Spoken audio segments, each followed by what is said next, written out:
Welcome everyone to Total Nonstop Impact Talk for Impact fans, featured right here on the TNI Network. This is Trent Long, my co-host J-Bone, and this is a special episode because we're joined by one of our dear friends.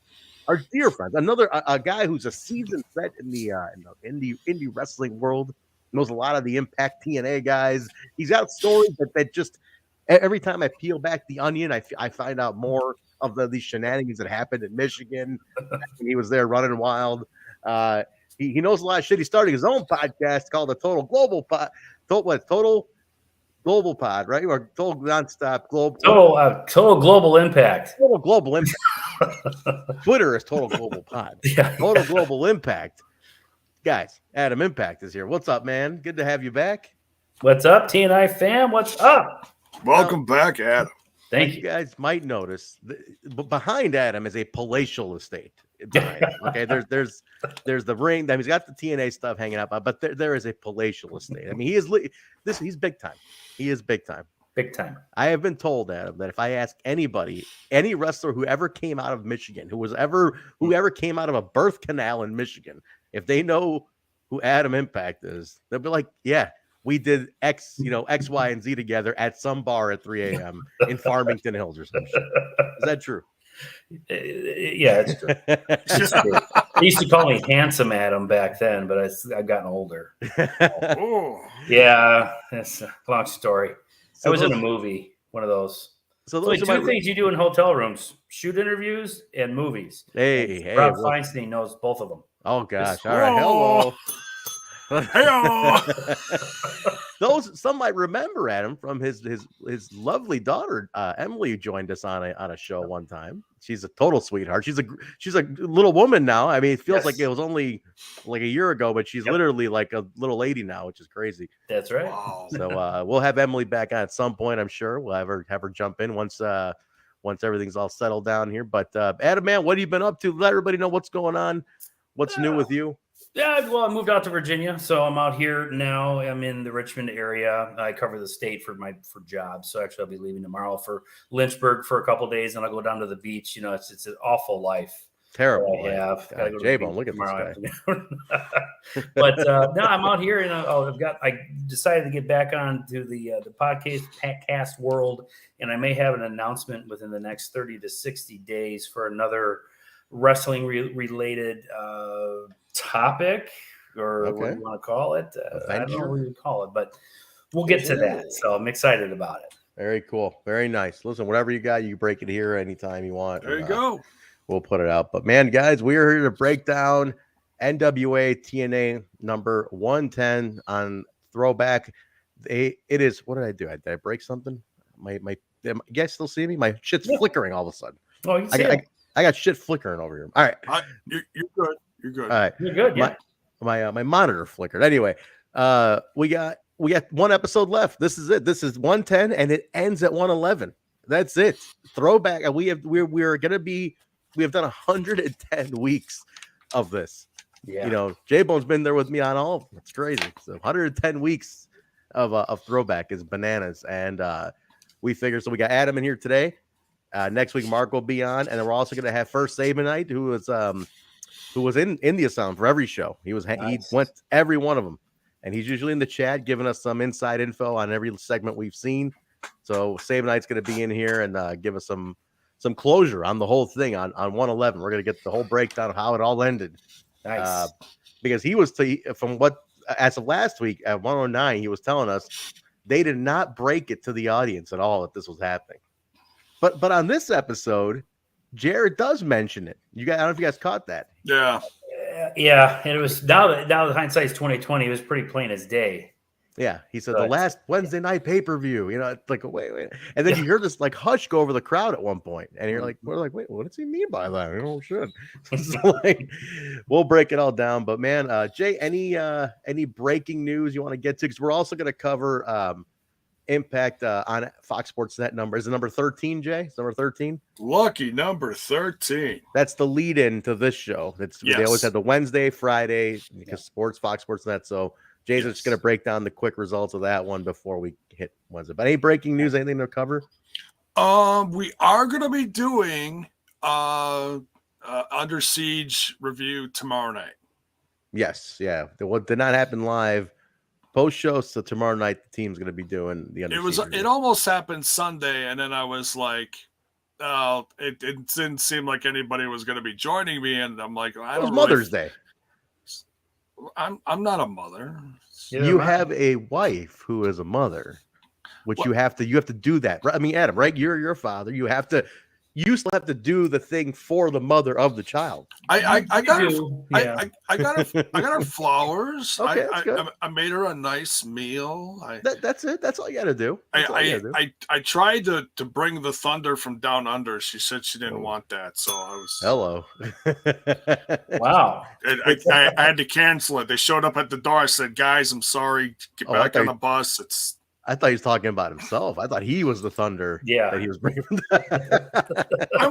I'm almost 50. The only thunder from down under smells horrible. Hello. Yeah. Right.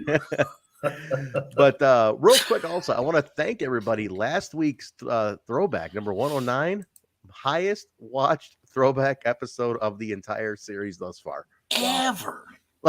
I'm talking 5 to 8 times as much as normal. It was insane. I was watching it. I don't know what happened. Did you watch it? Did you watch it 988 times or something? Because for some reason it blew up. I hit the repeat button maybe a few times. No, I'm kidding. Crazy. So thank you to everybody who checked this out. I think it was because Micro Brawlers were and unboxing were in the tags, so that might have had because that's like a hot thing for collectors. Yeah, wrestling fans. It's crazy to me that there's guys out there searching that Micro Brawlers unboxing, and there was over 1,000 of them that checked it out last week. Oh hell yeah! I've got the Tommy Dreamer Micro Brawler that was a limited edition with blood behind the rest of my TNA toys, and put that on eBay. We'll see what happens. Listen, I'm sure, man. I think there is a crazy market for this stuff, and it's mind-boggling what these fans are. I don't know if mine has. I gotta check mine to see if mine has blood. Do you have the? Do you have? Oh, he's got it right there. J Bone's been buying all these Micro Brawlers too. He's been big on the Micro Brawlers. I like him. I'm a card and action figure guy, of course. Yeah, you're a card guy. Check this out. I got something. Look at this. I picked up. Where the hell is it? I got a couple of cards here. I just picked up randomly. I got a Raven from that first set. Nice. With that. Nice. Did you have the blood on yours, Jay?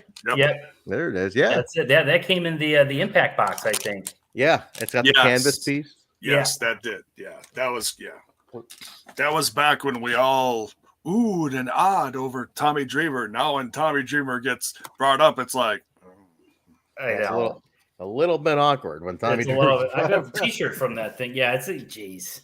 Yeah. I mean, look, I think he's back working again. I mean, he's there again. I don't know what everybody's saying anymore. I think it's just, I mean, look, put it this way. Everybody was canceling Ric Flair. Today I got a text from Pro Wrestling Tees saying they're releasing 5 days of Ric Flair Micro Brawlers. It's like people forget quick, man. They really do move on. Especially especially that woman was arrested for fraud. For fraud, right? Yeah, it's crazy shit that came out of that whole thing. He wasn't down for long. It's weird how wrestling fans are. Dude, I've seen wrestling fans justify Benoit. I mean, at this point, they're like, well, if I'm talking about the wrestlers, one of the best of all time, but as a person, he's a piece of shit. It's like, motherfucker, he killed his family. I don't. Yeah. Well, he still should go in the Hall of Fame for his wrestling. It's like, what are you, crazy? Yeah, it's like you see the Vice on Grizzly Smith and go, well, he was just driving a taxi, really. Yeah, just being a good dad. It's like, what the fuck is wrong with you people, man? And then also, I got 2 Mike Today cards here. Look at this, Mike Today, one of the autograph ones too. I love it. Hey. That's from that first set, the Pacific set. Yeah, that's there's the new impact one. Yep, I love me some Mike Today. I got an AMW one here somewhere. I just randomly bought a few on eBay, just out of nowhere. They're so fun. That first set is so fun. You remember when it came out? It was a big because they used to sell them at Target and Walmart. Yep. Again, I'm gonna say this every week. People act like AEW broke some fucking ground when in the closure of WCW. TNA literally had trading cards at every major retailer in the country. Yes, and was selling canvas cards and autograph packs of boxes and fucking merchandise. Dude, And it's not, like it's weird to me. So yeah, but that set was awesome. That set was badass. That set was they advertised it on TV. Then well, shit, TNA had 3 major franchises making their toys. I mean, that's right. Marvel, Toy Biz, and then of course Jakks specific. I mean, of course I'm a nerd about this stuff. That was a big deal. And then I'm sure you heard Tony Khan talk about how TNA was WCW Zombies. I just saw that clip today. I'm like, what is this? What are you out of your fucking mind? He's like, I'm so done with that. I can't stand it with that. He said shit. what? He said that TNA was like the zombie WCW because which is what there were 2 WCW guys on the first show. Yeah, who were major effing stars, by the way. Scott Hall and Buff Bagwell were big stars. They big really stars. were. Not counting Jarrett, but not counting Jarrett. And he's like, oh, they were the zombie WCW. So like they didn't really do it. It's like, what are you crazy? They literally came up with every major star that's in the business today was produced or any major star over 38. Yes, it was produced in TNA. Like give me a break, man. Come on, 20 years. 20 years. 20 years. The major life died 100 times, and it never did. 20 years, longer than WCW Ted Turner, and will be longer than AEW. By the way, Shithead bought ROH and has already turned it into the WWE version of ECW. That's it, dude. That's it. And honestly. It's ignorant. It's an ignorant statement when you see shit like that. It's so fucking ignorant to me. It's like, what are you talking about, man? Yeah. They created matches. They created a division that's so popular today. Ultimate X, yes, 6-sided rings. They created all this shit. They're still and mind you, they used to get 2 million people on Spike. And Zach Bonifer says Toby Keith.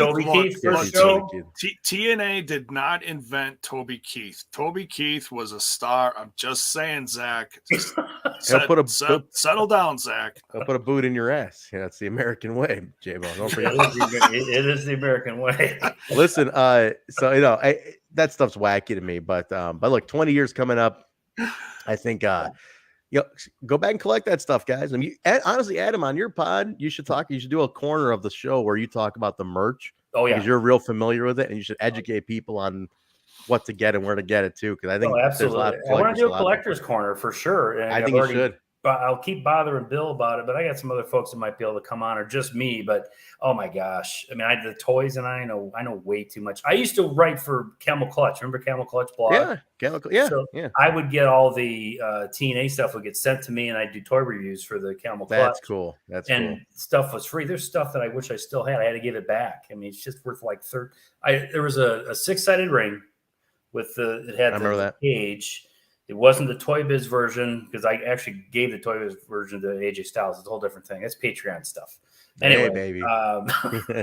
This was the Jakks version, and it came with a Sting figure, and it never came out like that. And it's went for like $5,000 on eBay last month because the Sting figure and the Booker T figure were inside of it. So I remember this. I remember this. Yeah. I remember hearing about this. Cow. It's amazing stuff. And it's just great. I'm trying to get it all back again. I was just telling Jay, there's so many flea markets out here. I just buy all these Jarrett's and Raven ones. There's so many different versions, and I find them in tubs, and I create those rings back there. But there you go. Yeah, love it. That's coul. That's cool. Hey, did Matt Cardona buy that for $5,000? Because that sounds something like he would do. I'm just saying. I don't know, but I sold Brian Myers 2 unopened hobby boxes of the Pacific TNA cards. So did you really? Yeah, well, he just puts his name and his address on the eBay, so I knew it was him. I said, awesome. Shit, you should have told me it was you. I would have thrown some more in, or I would have charged him more. Very cool. I got a handful of them. I got the Desmond Wolf. I got an AJ. I got Austin Aries. I got Mags. I wasn't a big collector of them. The one Raven, the one I really wanted. I just wasn't a big action figure guy, but I always wanted that America's Most Wanted from the first set. Yeah. That's it. Now, Harris says he's got a bunch. He's still got some if you want to get it from him directly. And then, he might not have any more. I know he sold a bunch when he appeared on our show, but those are out there. I've seen them. I see those floating around on eBay too, but that's one I'd like to get is those 2. That's set. Now they're floating around. I'll tell you, shit. The Jarrett figure I got back there came with an NWA title belt. Yeah, I remember that. People are just selling the title belt for $70-$80 because you can't get that title belt anywhere else, so they can use it to customize other figures. However, I'm giving away my secret. If I just buy the damn figure, you can buy the figure in the box for less than $70. So just do that. Yeah. It's not a bad deal. And to be honest, there's a lot of little like independent guys making belts now and selling them on eBay. Like I don't know what they're making them, if they're plastic or customizing them out of something. I have no idea. But the belts are out there. All the little intricate things are out there for collectors. It's crazy. The guys are doing a great job. I wish I had a talent like that.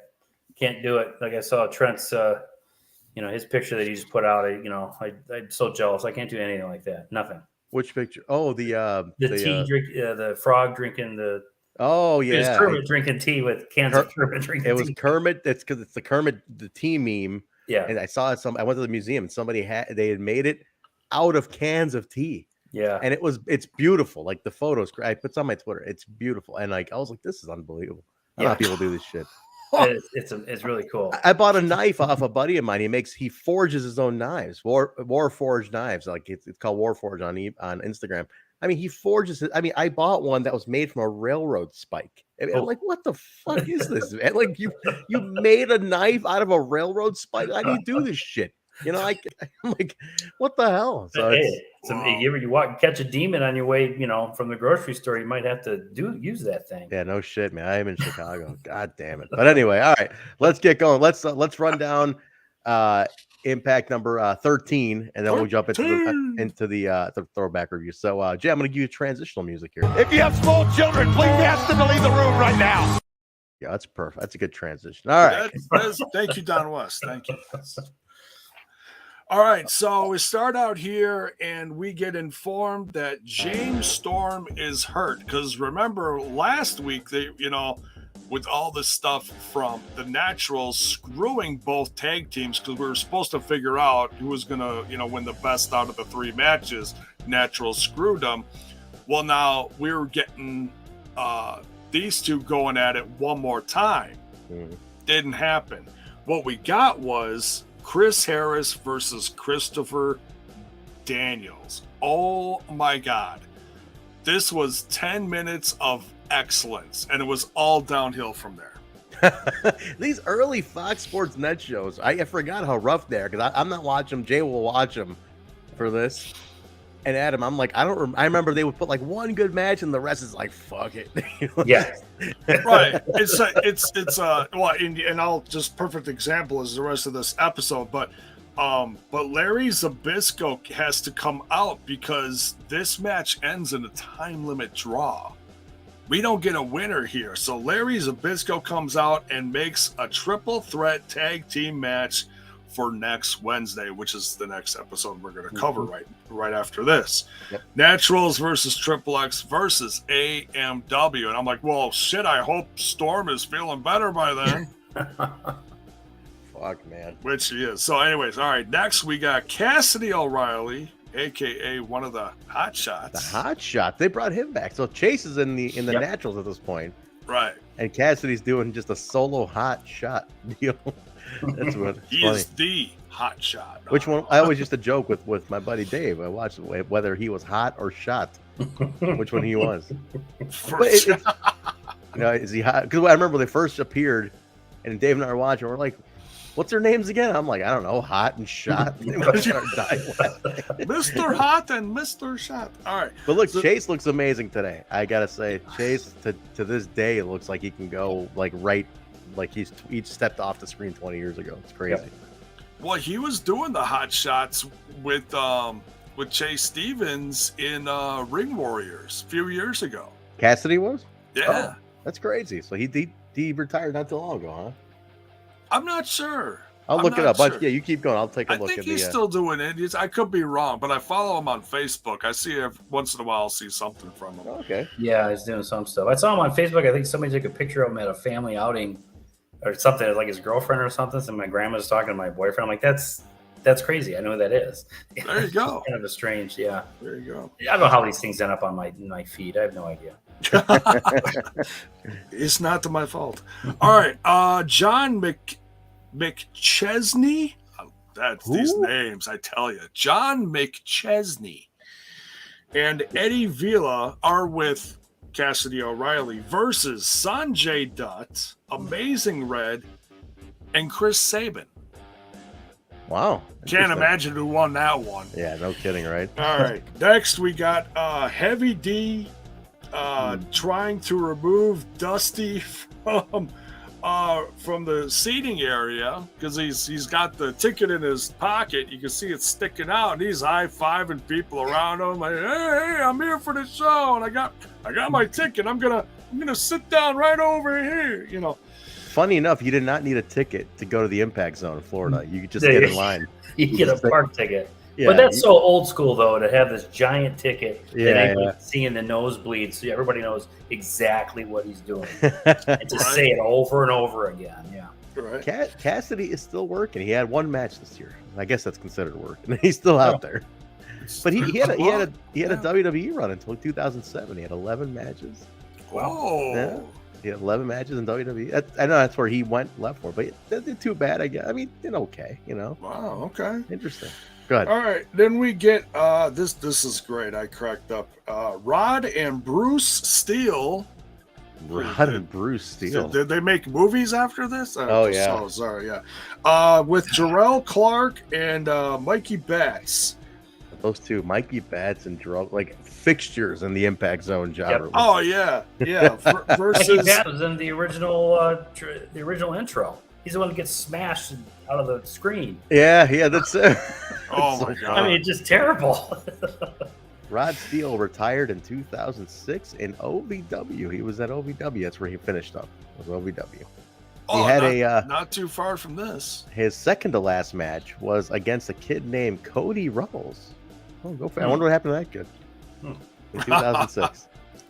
That is I might have saw him on TV or something today. Yeah, maybe he might have. Could be. Maybe a pay-per-view or There's a something. Bruce Steele. I'm looking at Bruce Steele right now. These. It's funny to see what Bruce Steele was working up until last year. Still out there. Wrestling on the East Coast. Yeah, All right. ICW. That's a promotion Bill has gone to. ICW. All right, go ahead. All right. Well, they faced Team Canada's Petey Williams, Roode, EY, and Johnny Devine. They couldn't make these more obvious. This one was done in a minute. Half of the guys in this match didn't even see mat time. Are you serious? I'm not kidding. EY didn't even get tagged in. Two of the other guys on the other side, not even tagged in. The bull crap. Interesting. Crazy.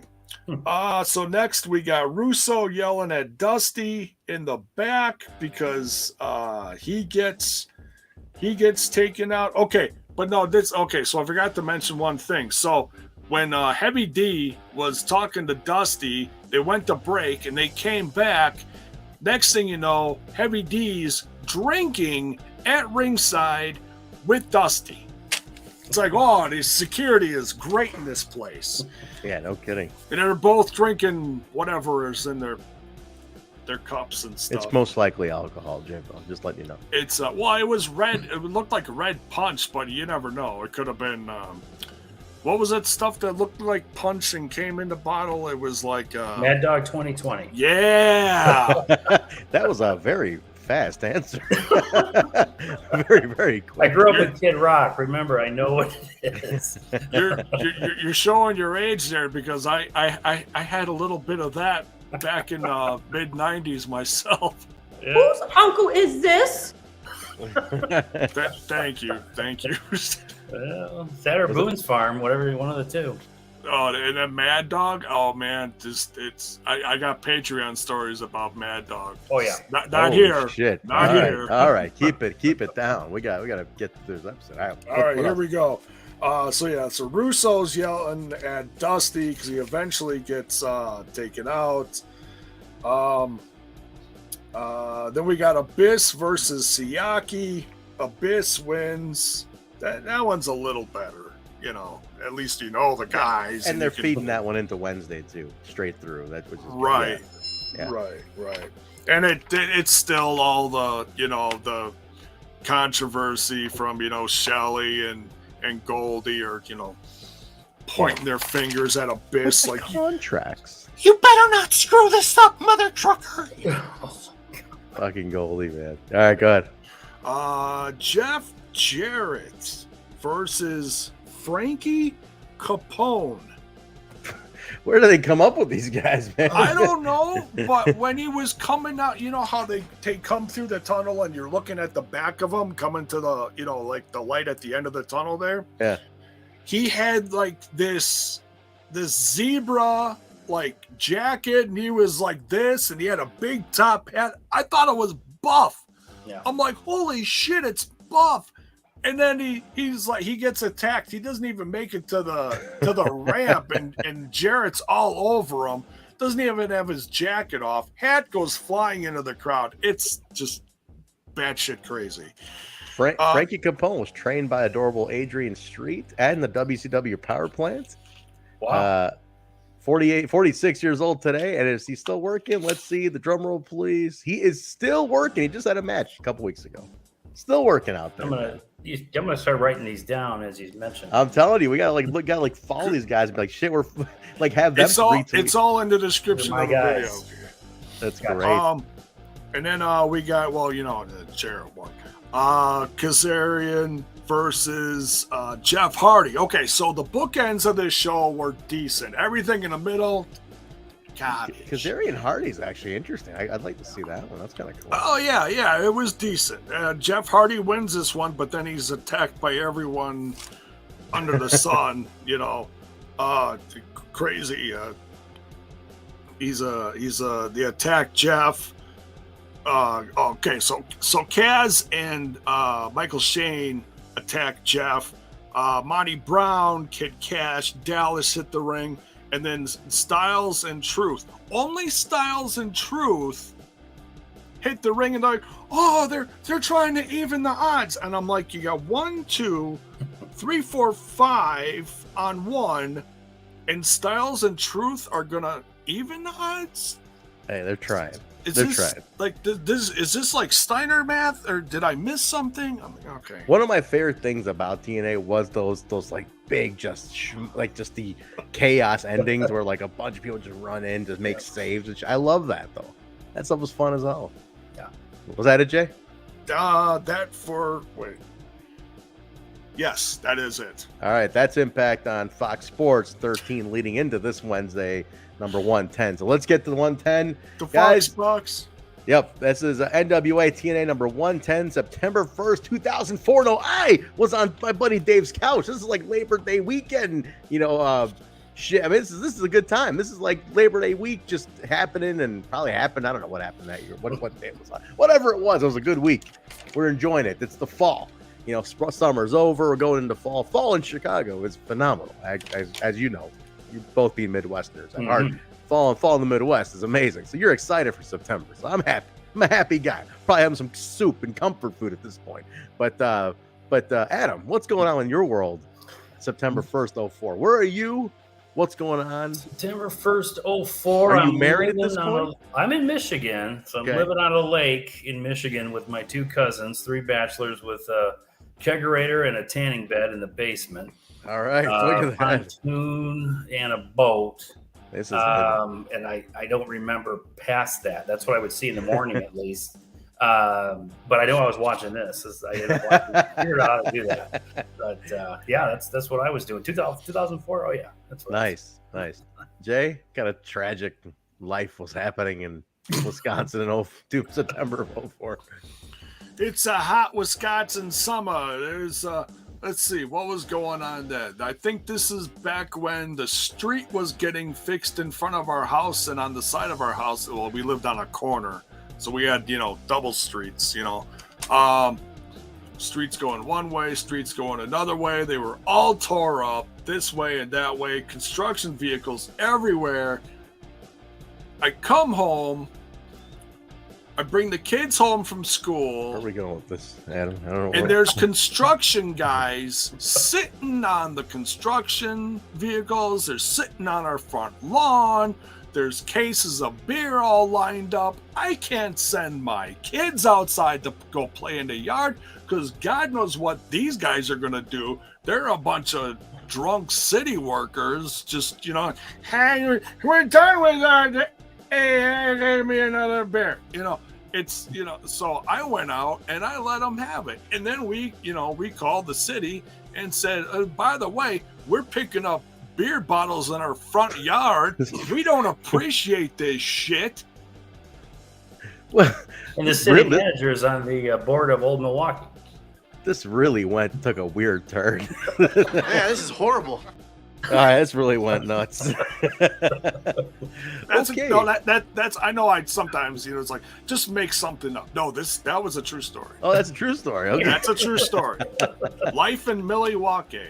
Shit, man. All right. Where the streets are shit and the workers that fix them are drunk as fuck. He takes another drink of swill. No, but, this is water. Vodka? Oh, water. sure. Okay. Water. Sure. All right, we kick it off. It's Nestle's Splash. All right, we'll take your word for it, Jay. Lemon flavor. My wife's allergic to this one. Well, we kicked this episode off with a recap of 109 and Fox Sports 13, and then Jeff Jarrett comes out to the ring. The countdown is on to Hardy next week. He's talking about the match. He says it's the biggest match in TNA history and both of their careers. He discusses all the people who are going to be watching, outsiders, insiders alike. Mentions it's the last Wednesday pay-per-view. And if you caught this, he dropped a hint on this. It's a great promo, actually. And he goes, I'm going to be taking you on Victory Road or something like that. And Victory Road is the first TNA pay-per-view that happens in November of this year, just 2 months later.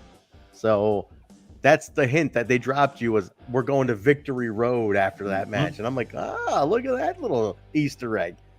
So I want to ask Sabin because I see him in the chat. Now, Sabin, he mentioned it. This is the last Wednesday pay-per-view. Was this the first time you guys heard it?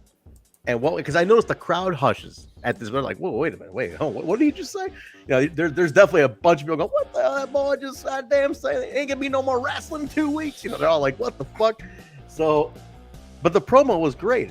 I really liked it. And he says, be careful who you can trust. So we'll kick it off there. I thought it was a great promo, Adam. Let me get your feedback on this as an opening segment, all the shit he said. Opening segment, great stuff. The first thing that came in my head was, man, I dress like that now. Jarrett comes out with the boots and the sleeveless shirt. I go, I got to work. And the baggy khakis. Baggy, kind of wide, not too wide yet, but not Jinkos, almost there. It's got the Timberlands on, but no, I thought it was great. It's one of the. It was very clear and it was easy to follow because it wasn't always that way. I did find it interesting though that he said this may be the biggest match of my career as well. I'm like, oh, okay, well. Oh, he's selling a show, I mean, heck yeah, but it worked. Yeah, it definitely worked. I mean, he's selling a show. Jay, strong opening segment. You yes or no in your opinion? Oh yeah. That's love Jarrett, hate Jarrett. This is one thing he's good at is on the stick, you know, and he could sell ice to an Eskimo. You can't take away from the fact that he knows how to work. He's a point A to point B guy. The guy knows what he's doing, despite whether you agree with what he does or not, right? But here's Sabin Knight's take. That was the first public acknowledgement from anyone in the company, at least from what I recall. So that's it. I figured that was it because there was definitely a quick hush over that crowd that was like, wait, what did he just say? So they were like, wait a minute, what? Oh, one big thing I forgot to mention from Impact number 13 from August 27th. There was a big orange sign that kept on getting flashed, and they kept on putting it on the screen a lot.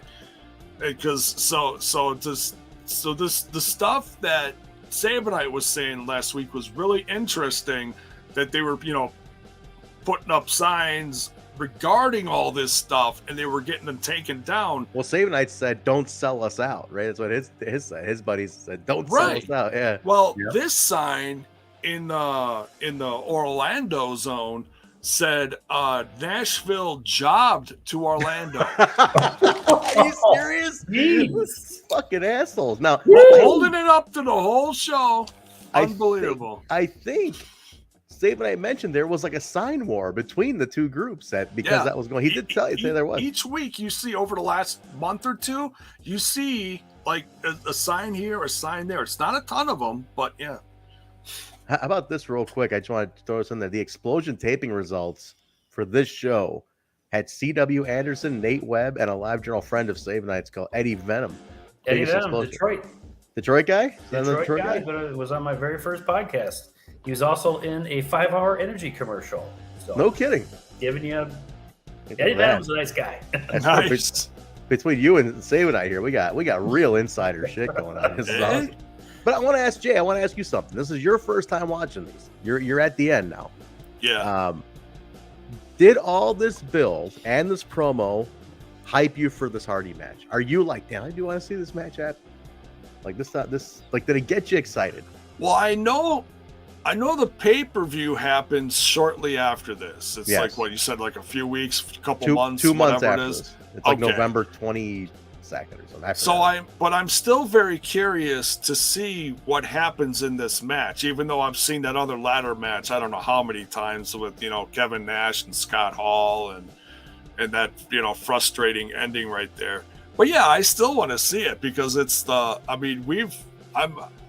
very proud of what we've done over the last year and a half, 2 years, whatever it's been. 2 years, man. 2 years of doing this. Yeah.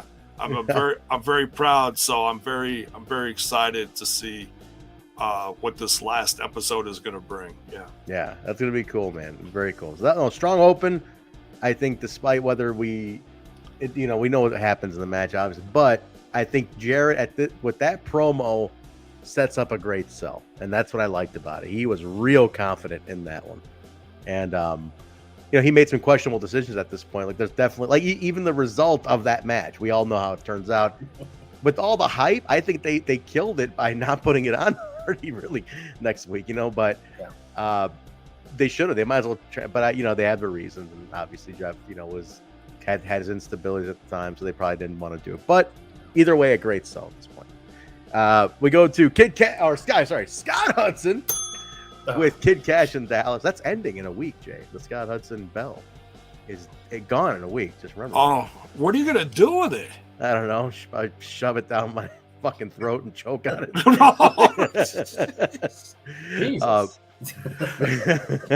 You can throw it out your window into the pool down below. The pool at the building was being cleaned today. I signed up for my pool pass today.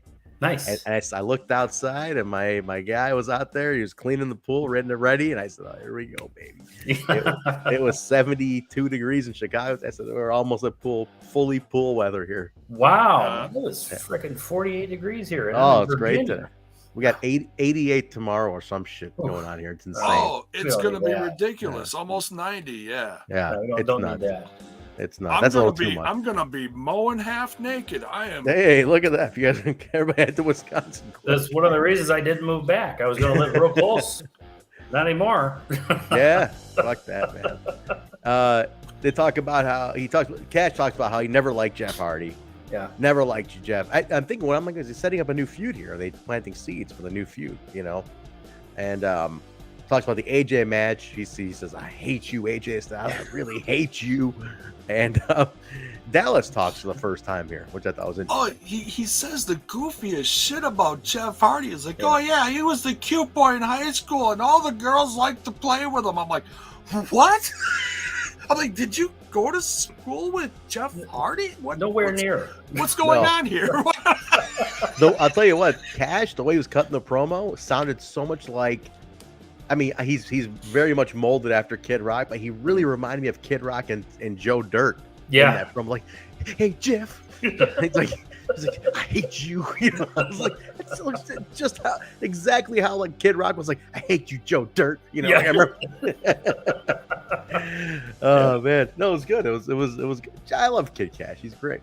Yeah. Sabin, I'd say we did, however, start a "fuck Orlando" chant during the last show, and Jarrett spills into the crowd, and there were some articles and reviews that mentioned it. So at least we got our last shot in eventually. Very nice. We'll reiterate that one next week. There you go. Yeah, I like Kid. Do you have any run-ins with Kid Kash, Adam? When you were on the scene at all, did you work with him at all? Nothing but awesome stuff. I mean, it was one of those situations where I was working at a primetime show in Belleville. where he used to do shows here, and oh gosh, what was his name? He got arrested. He got locked up for steroids. They used the promoter Kingpin, Dave Martin. Mm-hmm. So he got locked up. But Kash was coming through. I think it was right after he did a SmackDown run for a while, and they shaved his head stuff. But it's just one of those things where I just happened to be walking around and making my introductions and whatnot. And it was just a really nice conversation. It helped that Kevin Nash was standing next to me and I was talking to him, I'm sure. But he was just very polite, really nice. He was older at that point, though. So he's a very, very talented, again, a guy who I feel is very overlooked as far as the history of TNA goes. Like, this dude was rooted in from day one, like, come on, you gotta give this guy some love in the 20th year. Like, bring him back. Yeah. So, I mean, he's held the X title, he held the tags, he's been out there. I mean, for God's sake, like, the guy is no slouch. He's was in major feuds. So hopefully they do something with Kash again. They used him 2 years ago. I remember that. So that'd be nice to see him Slam anniversary. Yeah. I hope Slam's got a big budget to bring all these guys in, man. And Kash lives in Nashville. I mean, he lives in Tennessee. So, like, drive the guy in, Hey, I bought a front row ticket for a reason. I want to see people I want to see. Oh, you're going. That's right. You're going to be there, huh? Nice. I might go down there too. It's at the fairgrounds in the building 3 in the back. I think it's not the Asylum building, which has been torn down, which was building 2, I believe. 3 is where the NWA just ran their show. So smaller. It's a little smaller, but it's definitely in the same grounds, and I'm going to consider it the same place, to be honest, at that point. The production will be better. I think the NWA issue was their production team. And nothing, Impact's is just much better. They know how to make a smaller place look big. Yeah. They're pretty good at it. Oh, I think it'll be cool. All right, next up, NWA Tag Team Championship match. This is the one that they built all that up to, which is a great build. The tag build done very well. Singles, tags, like interference, all that stuff. Triple X, Chris Daniels and Elix Skipper versus America's Most Wanted, Chris Harris and James Storm versus the Naturals, Chase Stevens and Andy Douglas, who are the champions. Zbyszko made this a triple threat. And solid match. I mean, it's a great, solid match. They played the injury angle on Storm, but he gets that fire comeback, hot tag. However, I was surprised at this. The Naturals retained. It was perfectly booked heat. I thought they were changing. I thought this is where it changed. I totally forgot. I was like, shit, they really heated him up, huh, Jay? Like, they really got him. Yeah, I was surprised. I was surprised too, but it was a great match. It was. The storytelling of James Storm just beaten to a pulp, and then he's even slammed on the outside. I forget who did it. If it was Stevens or Douglas, pulled the mat back, and then he slams him on the cement. Yep. Yeah. And then one of them kicked him in the ribs, and he fell off the apron onto the floor. Harris runs around the corner of the ring, and he is beat effing red. He's just double fisted. Look at the Christmas story when Ralphie gets in a fight. He comes running and just starts pounding on his face. That's true. That is very true. Oh yeah, it's snot flying everywhere. It's hilarious. I'm like, really look at him go. Yeah, I think Chris, my favorite tag team of all time is AMW, hands down. I think they're fantastic. Harris, to me, I mean, Sabin and I was telling us, he's like, man, when they kept pulling that rug up from underneath him with that title run, it's like, come on, like it took him a while to rebuild the trust with the Asylum. After they heated him up, he didn't get it. Then he went back down. They got it, heated him up again, and then they're like, "Oh, this is gonna be it, everybody. This is it." And they fucking pulled it out from him again. And then they did it a third time, in the King of the Mountain match. Yeah. And then they didn't get it there. Everybody's like, "Come on already, man!" What the fuck? So yeah, he's a great performer. I know he does some one-offs here and there. He's around every now and then, but I'm waiting for that reunion, man. That just even the walk-on would be nice from those two. Oh yeah. And we had it what, a year ago, Jay, when he accompanied Storm for the 1000th match, but he was there with his family, and then it was right after that we had Harris on the show. Yeah. Great interview, guys. That's one for the archives that if you want to go back and check it out. It's a great, over an hour he hung out with us. That's one of the proudest moments. I think doing all the throwbacks is talking to people like Goldie and Chris Harris and hearing stories and just, man, it's just so much fun.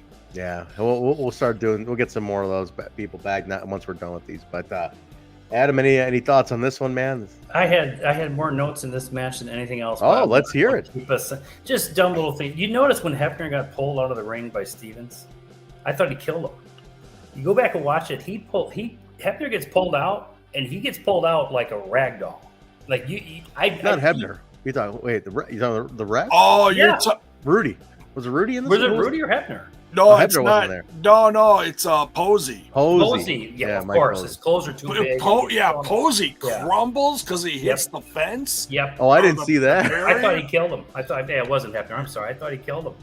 Yeah. Posey. Yeah, Posey's good. I mean, we rip on him all the time, but I mean, he sold the shit out of it. Well, he did. We thought he was dead. I didn't feel like he was selling anything. I thought he was dead. That's it. Posey's dead. That's funny.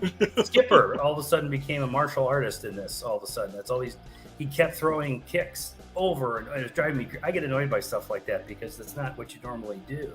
So he was throwing all those kicks. It's just driving me crazy. Don West was talking about it like he was superstar Billy Graham, coming out of retirement as a martial artist or something. That's what he told people. They're not going to get. Nobody else will get that. Trent will get it though. But that was pretty great there. The one thing that kind of got me, I was watching Douglas, Andy. I don't know what it was. He just didn't seem like he was there. Really? Huh? There's a lot of spaciness in the very beginning. He almost no-sold the Pearl Harbor job that happened. Yeah. He just was kind of looking around. I'm not sure if it was registering or what had happened, or if he was or was not there. Not that he wasn't safe. He didn't have much going on. If I was watching for the first time, I would have felt that this guy's going to get hurt. He doesn't know where he is. So interesting. I didn't look at it that close, but I gotta look back at that again. I didn't see that. I guess you can see why Chase is I guess you can see why Chase is the captain of the team and still going today. I guess that makes sense now. Oh yeah. Interesting. Yep, those are my notes. Very cool. Very good. Yeah, good breakdown there. Yeah, Naturals retained on this one. And we go to Scott Hudson with Vince Russo. They're talking the tag match that just happened, and Russo's like, "You see what just happened out there? Like, I got to deal with this now." So, they're talking who potentially gets the next shot. Discusses the Dusty situation. Jarrett's promo earlier. He's confident Hardy's going to win next week.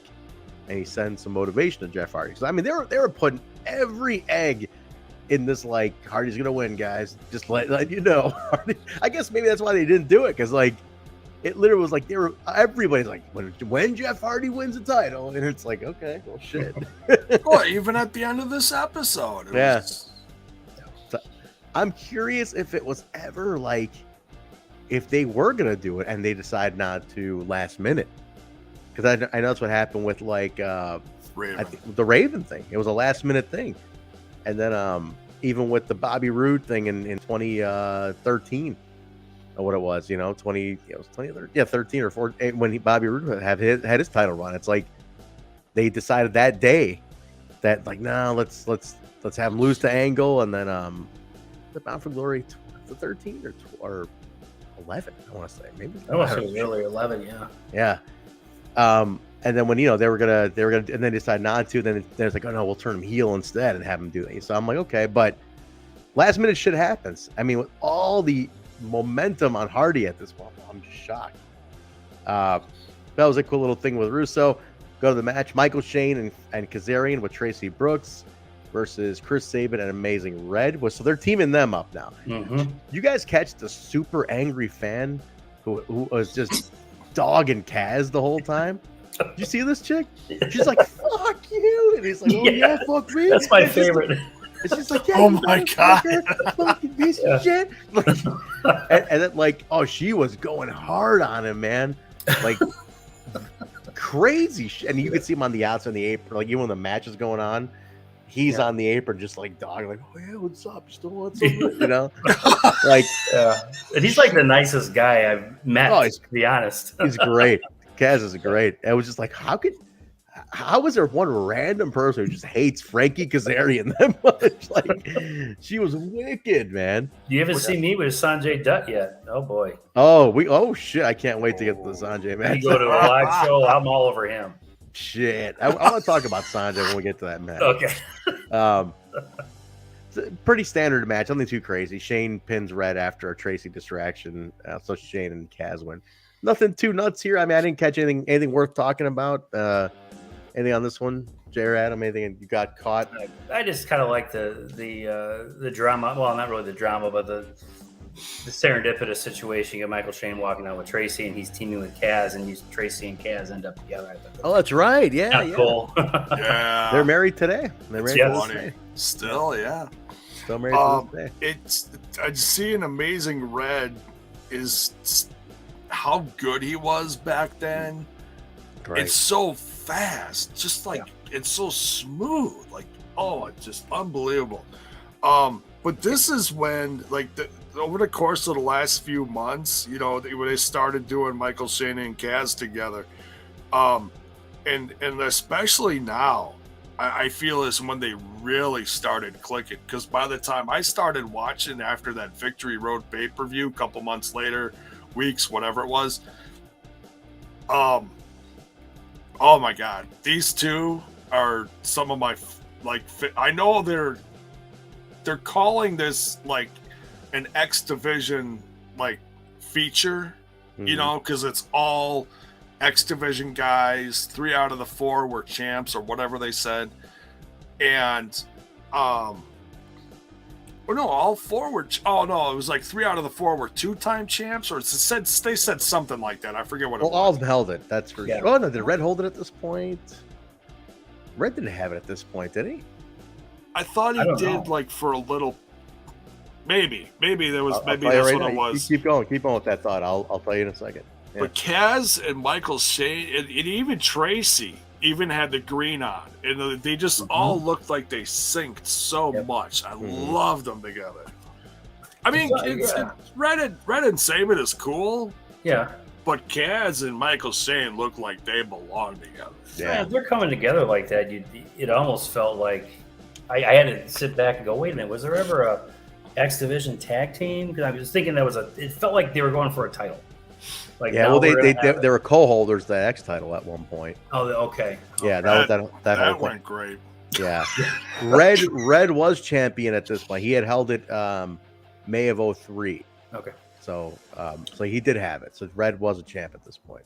Yeah. So everybody in that match was a former champion. Okay. Standard match though, nothing too crazy, just something to keep everybody busy, I think, for now. And we just jump right back. Scott Hudson with Team Canada, Scott D'Amore, Eric Young, Bobby Roode, Johnny Devine.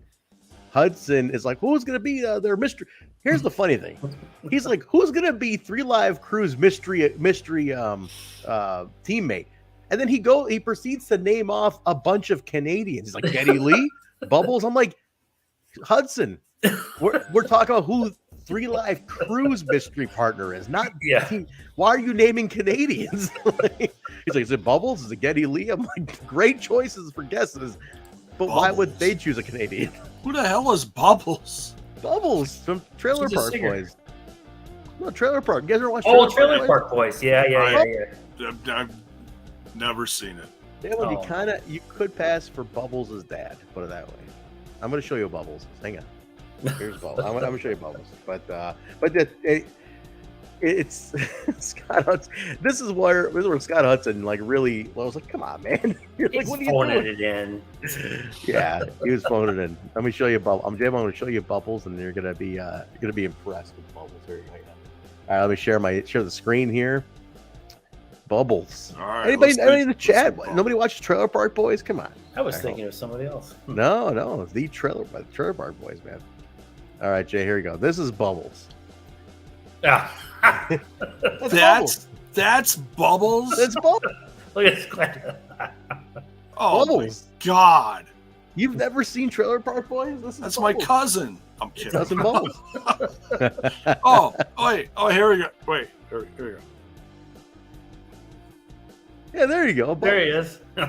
Dude, Bubbles is fantastic. He's a great character. It's on Netflix. Netflix bought the Trailer Park Boys. God, that hurt. Yep.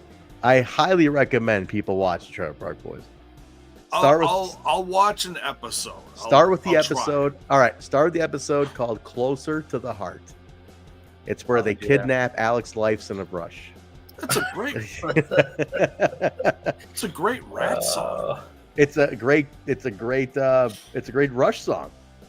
I'm telling you, Jay. It's closer to the heart. It's a great episode. The Rat song's better. I'm just saying. All right. Take it easy, old man. Take it easy. Basically, they talk Rush. about what did Rush ever do? Oh, come on. Hey, we could take that on the Patreon. I could be there. I've made some comments in the past.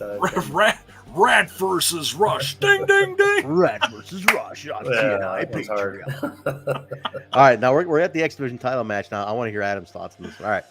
Sanjay Dutt versus Petey Williams. Petey's the champion at this point. Now, I always was curious how they never gave Sanjay the X Division title during the initial run. Like, he never got, he's like the one guy. He was there for a decade, never got. He only got it in 2016 or 17 when he became an executive of the company. He put it on himself in India. Yep. That was it. Yep. All right. Now, I need to hear your thoughts. You said you booed the shit out of him. Is there heat with Sanjay? Not in real life. Okay. I just don't like anybody calling themselves the playa from the Himalaya. Just stop it. Just be Sanjay Dutt. Okay, leave it there. This is the thing I think what irritates me about as a character and where they were going with this. I think they were building him as a Rudy. Like, he's just never going to get there. Just never going to get there. Okay. And all of a sudden, he gets there in 2017, not, because he got put in the game or anything like that, because he bought the goddamn company and then he became a champion. That's what I've always watched him for that. And plus, a couple episodes back, I was hoping Ravens, I forgot, was going to choke the death out of him. I thought that was going to be the end of it. I was going to cheer, because I would have cheered. He's lucky I don't have a voodoo doll and just put it up in the, I don't know what it is, but no, I mean, I'm sure he's a perfectly nice guy and all that kind of stuff. It's just that character, it just drives me crazy. We don't need it. We just don't need it. He just said if there was a voodoo doll, he would take Sanjay out. That is not an appropriate question. It wasn't a question, but it's a statement. But either way, it works. But like, I look at Sanjay, I mean, the last thing I think is a playa in any way. Like, he's not a playa at all. He'd wear the hat backwards and talk about his beats and shit. And this was all like, I think what it was not a shoot interview, but it was something like an extra that they had on the Fight Network with him before, and he had his backwards, Yankees cap on, and he had a whole new different accent and stuff. I'm like, okay, this is what we get now. He's the kid that talks to the girls at the party and just, stop it. Pants are big. Just, it drives me nuts. He's a Virginia guy. I'm horrible. I'm grumpy. I'm horrible. Yeah, I see that. Grumpy cat. He's a Virginia guy, though. He's one of your guys now. You're a Virginian now. He's a Virginia guy. He does live out here, but he's a Nova guy. No, okay. No chance you're running into him with a Virginia guy, and it snows up there. So no chance of you. There's flakes of snow up in Nova. So there's no chance of you at Walmart going, "Hey, Sanjay Dutt, fuck you, man."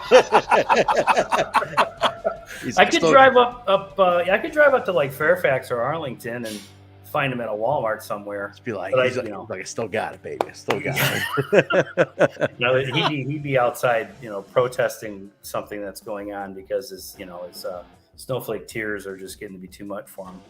Sanjay, was he a complainer? I didn't know. Was he known to be that? Oh, really? His public profile stuff drove me crazy. It just really, I didn't know any of this stuff. Oh, everything. Oh God, I can't wait for him to start talking about the Supreme Court. I can't wait. I'm not going to get into all that. Are you kidding? I didn't know he was one of them. He was a big talker. Really letting it rip. I think Biden. If you're an public eye, just leave that on a private profile, man. Don't put that up. Please stop. Yeah, it's up there with CM Punk statements, but we'll leave that alone too. Yeah. No, it just came down to back to the character of the whole thing. He's probably perfectly fine. I wasn't a Rudy guy. I don't like the movie. I don't get it. Just like, hey kid, you suck. All right, you sucked. I was small. I got my knee crushed. I was done, and that was it. Nobody, did anything for me. Hey, you suck, Rudy. That's why. Okay, it's not a pity party. We got a fucking championship to win. Suck, jackass. I want to hear Sabinite. Give us your feedback. What did everybody think of Sanjay? He was grinding, and they didn't really give him. I mean, he won a couple matches, but Never got the big one out there. I don't know what you guys all thought of him in the Asylum. I'm curious what the feedback on Sonjay was out there. He's a big time heel manager on AEW. Oh, he's on TV. I know he's an executive for them. I didn't know he was on TV. Yeah, he's managing Lethal and that new the Indian guy, that new giant dude. Yeah, he's managing now. Interesting. Lethal fight. I did love the Sanjay and Lethal feud. I'm gonna say that was great because they were fighting over SoCal Val and shit. In fact, Lethal is wrestling Jake something on Dark tonight. I saw that. Michigan guy, huh? One of your Michigan boys? Yes, that's correct. Well, if you look at the picture of Sonjay in the back making a face like he's angry, his eyes are in the middle, they're crossed in the middle. So just thing. Poor guy. It's just the heat on Sanjay's. Oh, he's driving me crazy. He's the only guy. Like I this is changing the subject, but it's gonna come back around. So just give me a second here. When I went to go to see Jeff Jarrett's Global Force Wrestling show a few years ago, it's hard to believe. It was actually like 5 years ago, 6 years ago, whatever it was. And they had the whole lineup of people with their merch, and you can meet them and take pictures with them. It was all part of the meet and greet, the VIP, whatever. It was $40, and you can meet all these guys. It was everybody except for Eric Young, who was like the biggest heel at that time. And Sonjay Dutt was on the show, and I was like, Sonjay Dutt, and I was like, hey, can I get a picture with you? And he's like, yeah, sure. And this is Sonjay in the picture. Oh, come on. Come on. Even Colt Cabana was like, was like, like, oh my God, it's fucking J-Mode. That's awesome. But Sonjay Dutt. I think I met him once too at a TNA. Almost a frown. It was like, really? That sucks. Poor guy. Yeah. So he doesn't win though. That's a good match. I think it's a really good match. Him and Petey had great chemistry. It really Demore does a little distraction. Petey hits the destroyer, and Petey retained. So that was it. I didn't think they were going to give it to Sanjay here anyway. I thought it was they're running with Team Canada pretty heavy right now at this point. Yeah. But a good match for Sanjay. It made Petey look strong too. Sanjay's, God, athletic as hell. He always was. He is. Yeah, no question about it. Like I said, I almost feel bad that they never ran with him, even for a transitional run with that X title. It's like he had to. I'm like, he had to book it himself to do it in India on that tour. It's like, guy deserved at least one run. I mean, he'd been there for a fucking decade, man. Like, come on. I was thinking, 2007 and 2008, he was still there. He could have been much better. It's really just this period of time that drove me crazy because he oversold sometimes too, and I think when he shaved his head, I started liking him a little bit more. They did the Guru thing, and he would come out with the hat, and then people would put money in the hat. I did like that. The dude would walk out. He did. I remember seeing an interview that said he legit would walk out with like $30 in cash because people were putting dollars in the fucking thing. It was at the end of this match. TNA mentions that Jeff Jarrett was a guest at the Magic Clothing Convention, and it sounds like they were about to go to footage from that, but looks like they edited that out, so they didn't go to it. Trying curious what that was. I mean, and it was probably a licensing deal, the thing they were doing at the time. We got a little feedback from Sabin here. What did it say? Magic. Sanjay Dutt was a really clever thing, though. Some of the juggalos even got into it later when they won them over near the end of it all. So, here we go. Sabin, I like Sanjay a lot. We took a juggalo chant, tried to turn it into a sign and a pro Sanjay chant, but the national crowd really was not that type of crowd to favor a foreign face. I was wondering if that was the case. They were just indifferent no matter what he did. That was always a bummer. I figure that there's people out there that even though he's an Indian guy, they're looking at this is post 9/11 and all they're seeing is a guy from that part of the world. And I think some people were just ignorant to that. It's the wrong part of the world, you fucking bunch of morons. I mean, Jesus. That's what it was. I know, but that's the deal. You got some guy doesn't know shit from Shiola, and that's the first thing he's thinking. Like, hey, he's one of them, and they're not taking to a guy like this, And no. I mean, to them, he probably had more heat than Team Canada did at that point. So, like, but they were smart to push him as a face. Obviously, as a face, they gave him some good wins. Raven made him look like $1 million in that match a couple weeks back. Yeah. So, but that's awesome. Yeah, thanks, Sabin. That's good feedback. I was always curious what it was. I think he got more over in Florida. I think Florida obviously was definitely more open to him. Oh yeah. But well, they thought he was Puerto Rican.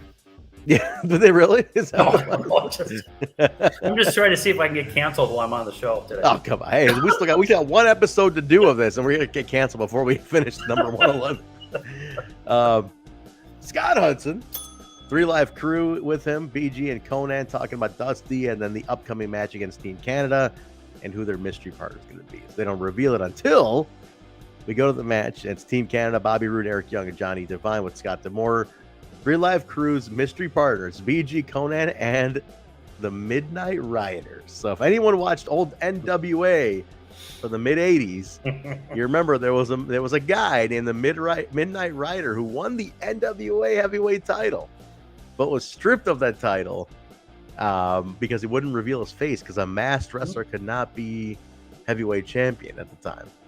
And obviously it was clearly Dusty Rhodes back then. It's clear Dusty Rhodes now. That was the Midnight Rider. That was not Dusty Rhodes. He doesn't even look like him.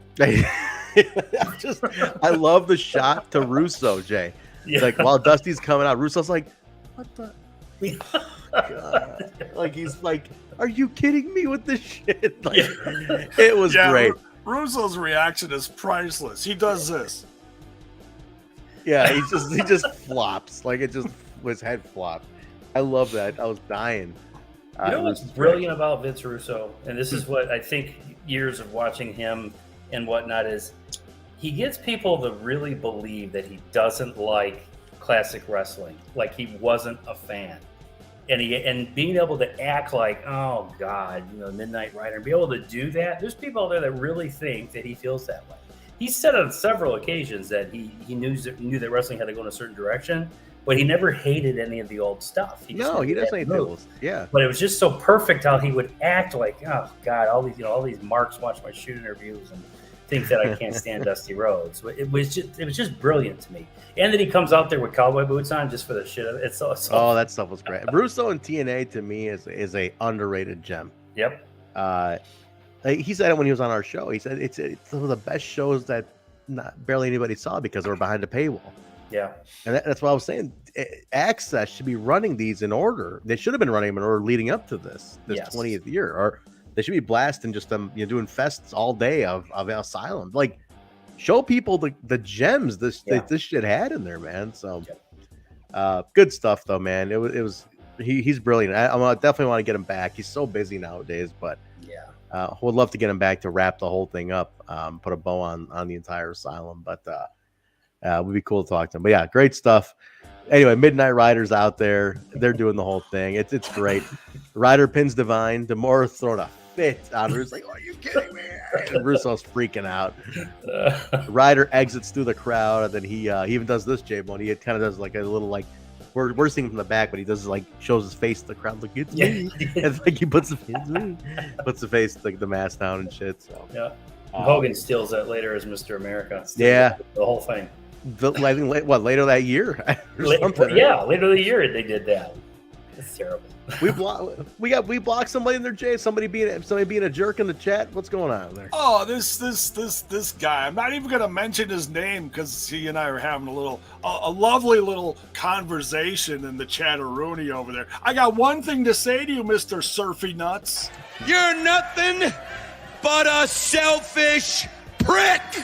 What happened in there? What happened in there? What are you guys arguing about in there? He's arguing with Courtney too? He's whining and complaining because we don't read his stuff, and it's like we're trying to do a show. What do you want? You want to read comments all day?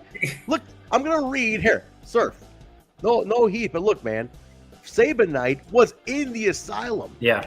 I'm gonna read his comments. He's in the Asylum during this show. Yeah. Okay, right. I'm not reading everybody's comment. People are just saying little shit here and there. What are you saying? You adding value? Give me some good content, and I'll put it on the screen. Yeah, don't get upset at us. Surfy Nuts is talking about Bray Wyatt and Velvet Sky. What the fuck are you talking about, Bray Wyatt? There's no Bray Wyatt in this. We're talking about TNA 04.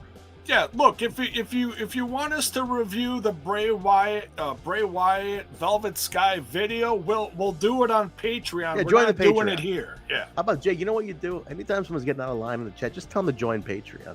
Like, hey, you know what? Hey, buddy, patreon.com/WeTalkImpact. We'll talk all about it. Anything you want, we'll talk about it. Yeah, Bray Wyatt. Pay me $3. I'll talk about it. Bray Wyatt, I saw his match last night. It was tremendous. Tremendous. That one against Velvet, great stuff. You know. All right, back on I don't track. even know what's going on. I don't either. Back on track. Not a clue. Back on track. Scott Hudson with Goldylocks, Alex Shelley. She's locking Shark Boy in a cage. I think D-Ray was in there too. Oh, D-Ray was there too. She's locking him in. This is the emancipation match coming up, and she's flipping out. She's like, now she's all of a sudden she's nice to Abyss because she needs him. I've always loved you. He's like, oh, you know, he's like, what the fuck? So she needs Abyss to team up with Shelley, and Shelley's like, don't ruin this for us, you know, whatever. So they go out there.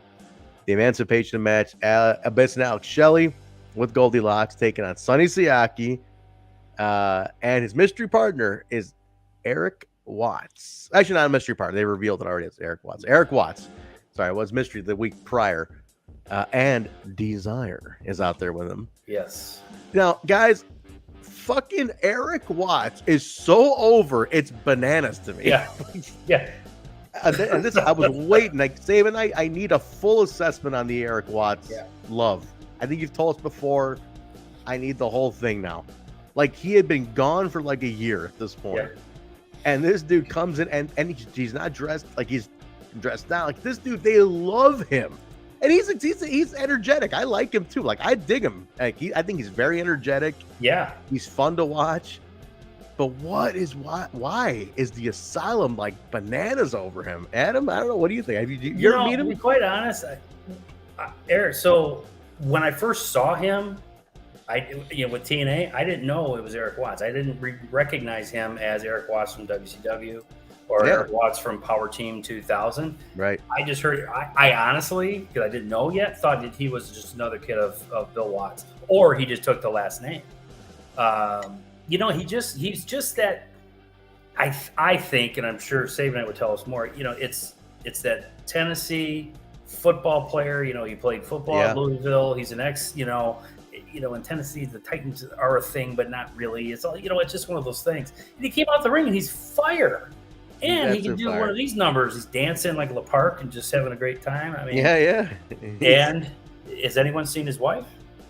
Well, yeah, she comes out at the end of this. Oh, yeah. Yeah. That's one of the reasons you got to be nice to Eric Watts. Just saying. But, Georgie Watts. Yeah. Here we go. Here's the take. It's just a weird local connection that always baffled me. He always had some good old boy personality that connected with those people specifically. Dude, it blew my mind. And we've been saying since day one of doing this, like, they just are. I think you hit it on the head, Adam. He played for Louisville. He rubbed shoulders with all these pro football players. Like, he did that one video in the early days where he's hanging out like Jim McMahon and Drew Bledsoe and shit, and like the dude knew everybody. Yeah. And I think people like that celebrity aspect. But he's a big dude. He looks like a star. They looked at him, a good looking guy. But man, that Asylum just loved him. Like, he was their guy. And it's crazy because it's not like he had some major career. But it was a decent. I'm glad he got this run because people usually give him a lot of shit in WCW for being, you're just Watts' kid. And that's he got the push. But he held up his end of the bargain in TNA. I'm going to say he did. I thought he had a very public breakdown of some of his substance abuse or his mental activity during this period of time as well, which it's a good story in general, but I thought it was during this period of time because he gains a lot more weight when he comes back. Mm-hmm. Which is, it's a good story if anybody heard it, but I just think that, he looked the part when he came back. He was happy. He had color in his face. Yeah. He was the fat and happy in a good way. It just seemed like that, God, can you imagine if he went up there and all that fire and got no reaction? Oh, that would be a little awkward if he did. Yeah. But yeah, Jay, good stuff. I mean, this was, did you catch the mace spot from Goldie to Desire? Poor Desire took a mace spot to the face. Oh yeah, that was great. Yeah, those get a lot of fun. Goldie's out there doing her thing. I mean, she's just trying to interfere, but she's about to spray Siaki, but Georgie Watts runs in, stops it, takes Goldie out, and then they win. They get the win. The good guys get the win on this one. So D-Ray and Sharky are free of their contracts, and they're emancipated. Thank God. The emancipation match with D-Ray and Sharky in a cage. I mean, are we thinking this through? I know. I was thinking about it. I was like, good Lord.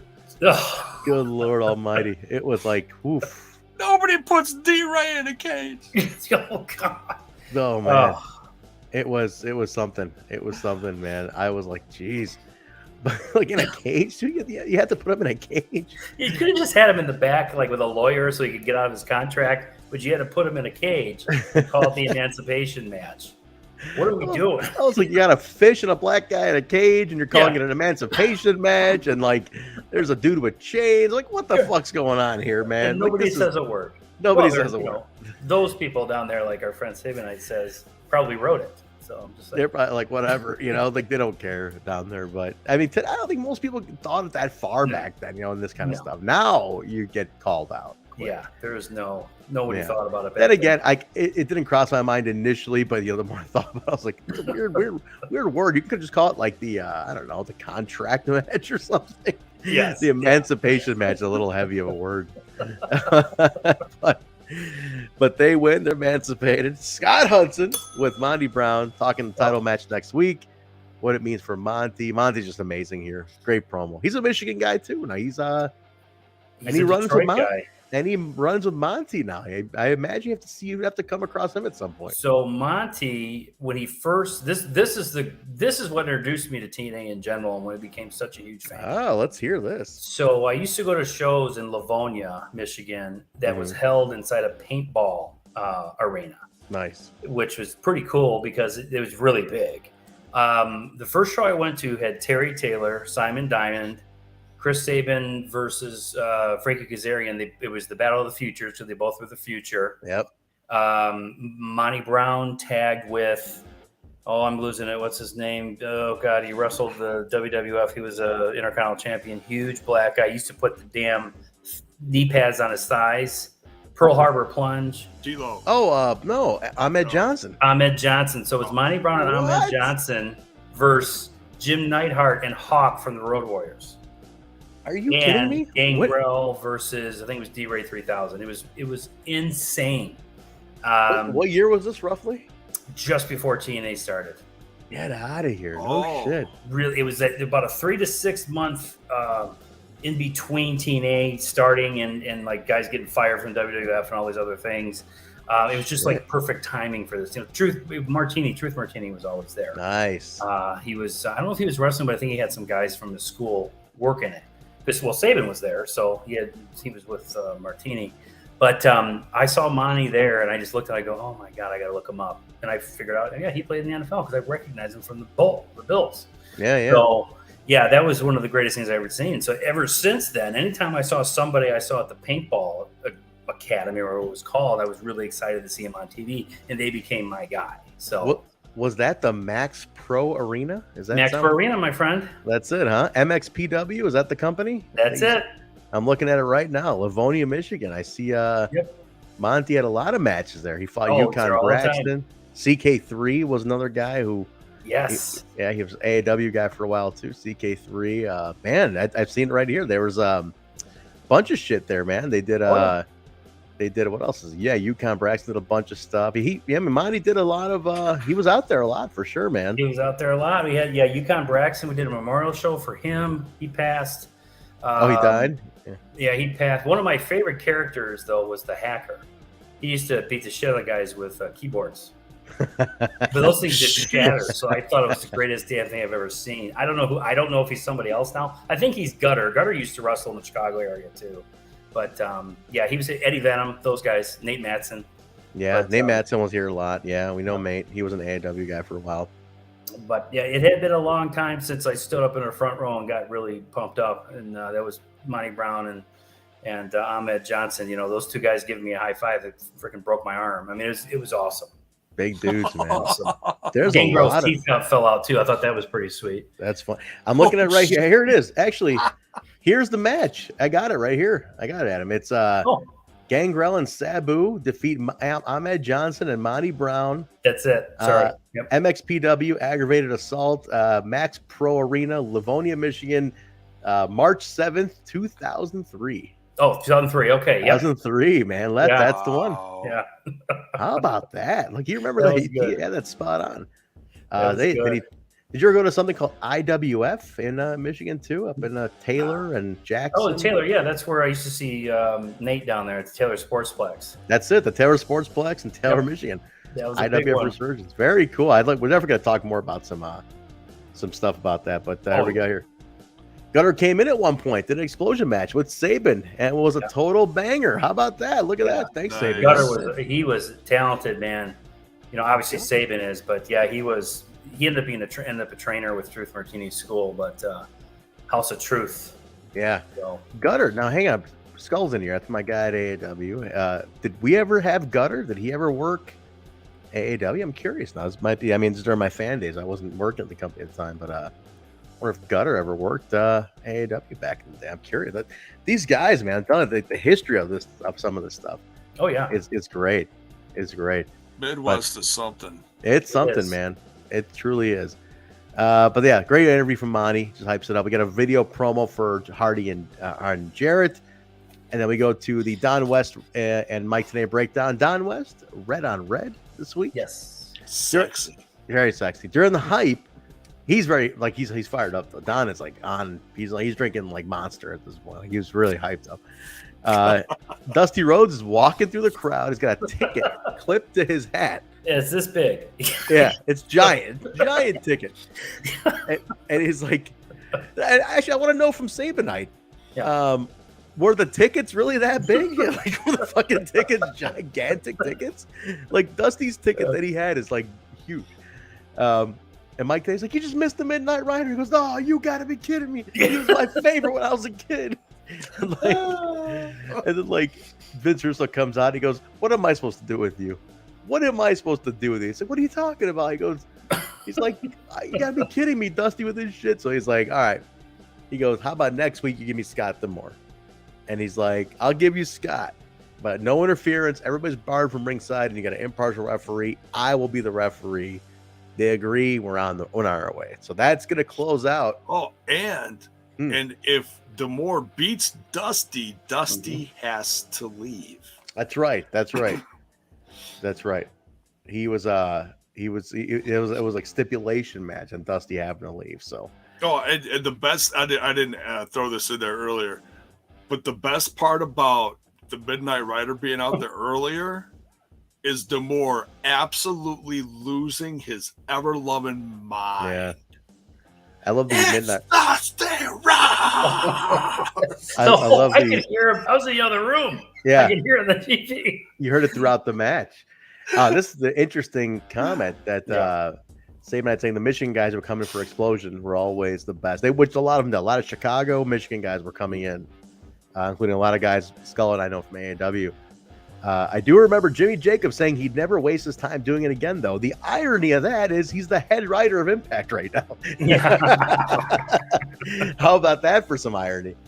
So Did that's you funny. happen to? Well, Sabin and I would know this. You saw the group behind Don West and Tenay, right? The fans, the heel section, the heel section. There's a reason why I don't like those guys, and if you just look at them in general, because I was going to write for them. I think we talked about that a couple of while. I remember their website. They had the site. Yeah. So I was writing for Shane Douglas's site, and I started doing the Camel Clutch, and I was going to start writing with them, and I'm like, there's something with these guys. I don't know what their problem is. They never got back to me and this and that. Then you got to see him on camera, and I think you figured out that these guys are what non-wrestling fans think wrestling fans look like. Yeah, that one in the center was freaking With the glasses. me out. He was freaking me out, man. I wanted to call him Chuckles because he was always like, he was losing his mind. And then the guy with the beer that had been empty for an hour and a half, he had, I'm drinking a beer. Like, you see you drinking a beer. He's just miming shit like. Yeah.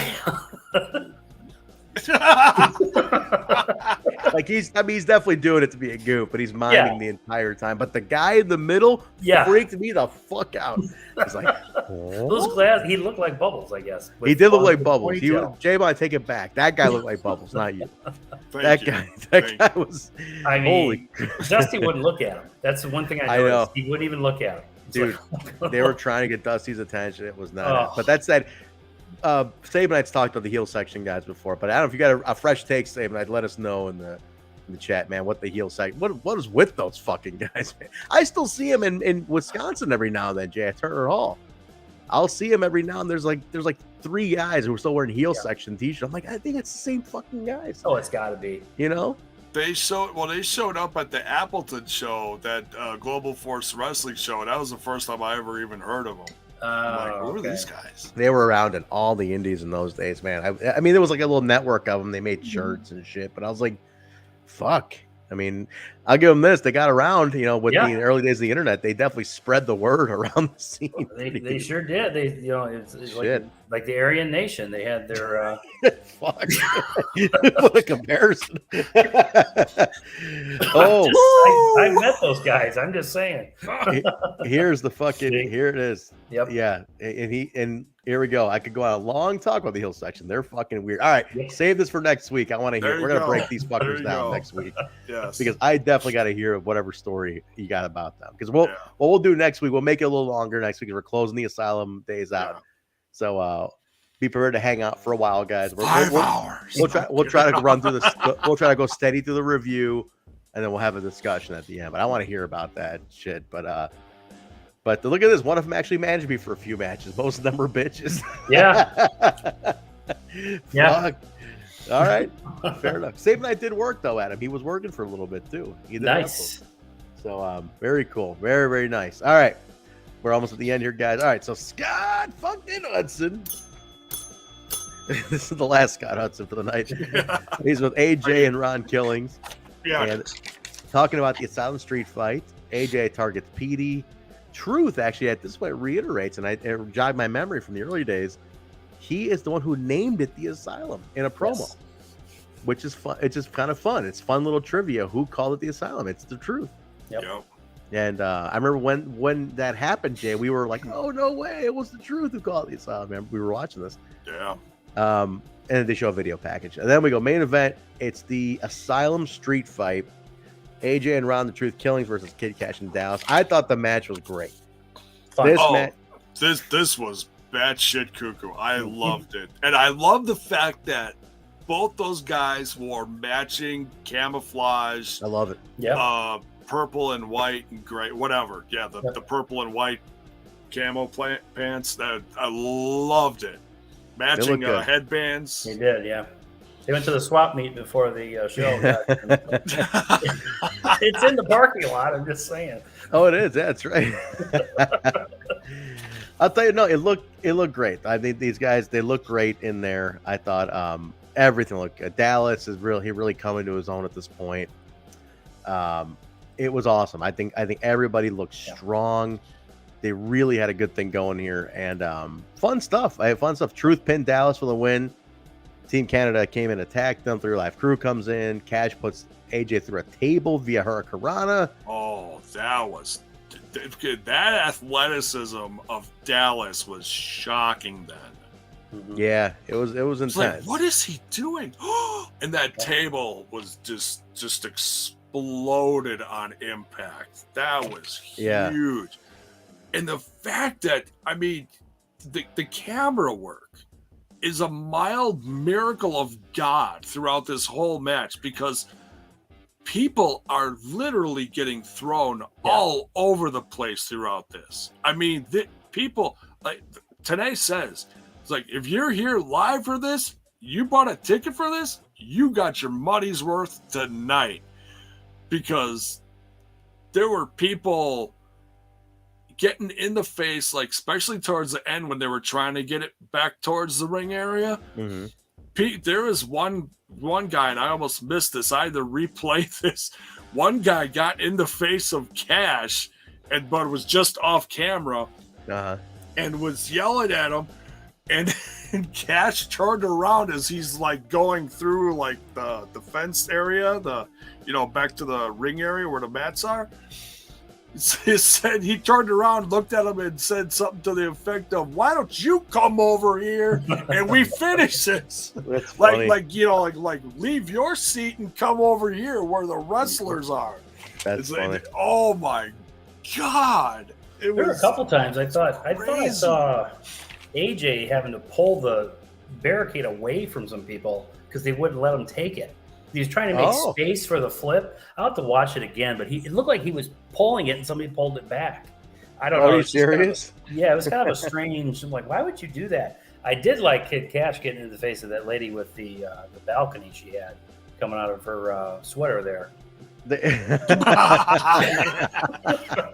She was at all those shows. She was, but I mean, she got in his face, and he kind of backed up a little bit, like, "Wait, whoa, hello," it was one of those. It was pretty cool. Eyes up here. Yeah, it's definitely it's an interesting crowd, man. No doubt about it. No doubt about it. Yep. But good thing at the end. They just end it like that. Big old schmaz at the end. Yep. Party at the end. They go off air with that, and we are heading to the last Asylum show, number 111, coming up next week. That is it, man. That is going to be the end of it next week. This is fun shit. I mean, we have done 110 weeks of this. That's a lot. A lot of weeks. No, not yet. You don't close the book yet. You close it next week. I know. Next week you close it, and then I close it every week. Just Well, good stuff, man. The Asylum is fun, dude. I really love the Asylum. I think it's my favorite part of TNA is the Asylum. A lot of people like the Spike. I love the Spike era too. Don't get me wrong. To me, when I think of TNA, I think of the Asylum. That's just what got me into it. That's my early days of going to indies and seeing these guys and learning about these guys in the early days of the internet. We didn't have it.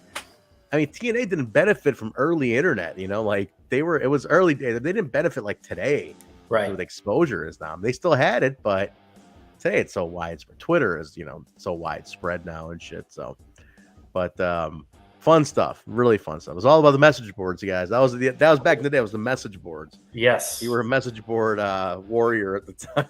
Oh, you were, and your avatar was a GIF. Oh, I don't know how many guys with the Punisher logo used to tear me new asshole on there. Look at all the guys with Punisher merch on shitty indies nowadays. Punisher merch is still like the go-to, like, I'm a heel. Yeah. Yeah, but that's it, man. That's the show. That's good stuff, man. So next week, guys, we're closing it. We're closing the chapter on the Asylum next week with 111. Sabin, if you're still good for it, we'll confirm with you the day before or so.